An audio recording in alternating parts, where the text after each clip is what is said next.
আজকে আমরা এই মিনি ফ্রেমটা বানাবো। এটা অনেক দিন আগেই ভিডিও করে রাখা হয়েছিল এবং আমার পেজেও আমি ছবি পোস্ট করেছিলাম, তবে ভিডিও এডিট করে ছাড়ার সুযোগ হচ্ছিল না। এটা বানানোর জন্য আমরা প্রথমে কাগজ দিয়ে কিছু স্টিক বানিয়ে নিব। 4টা বড় স্টিক বানাবো এবং 8টা একটু ছোট স্টিক বানাবো। এবার বড় স্টিকগুলোর পাশে 2টা করে ছোট স্টিক লাগিয়ে দিব। স্টিকগুলোর এক পাশে আমি কালো রং করে নিয়েছি।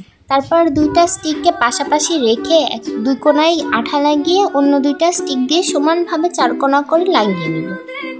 এই তো আমার ফ্রেম বানানো হয়ে গেছে। এবার আমি একটি সাদা কাগজ নিয়ে তার এক পাশে কালো রং করে নিয়েছি। তারপর ফ্রেমটার 2 মাথায় আঠা লাগিয়ে কাগজটার সাথে ভালোভাবে লাগিয়ে নেব।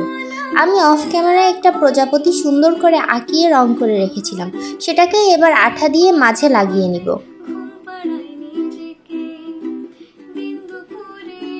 এই তো আমার ফ্রেম বানানো শেষ। কেমন হয়েছে কমেন্ট করে অবশ্যই জানাবেন এবং ভিডিওটা দেখার জন্য ধন্যবাদ।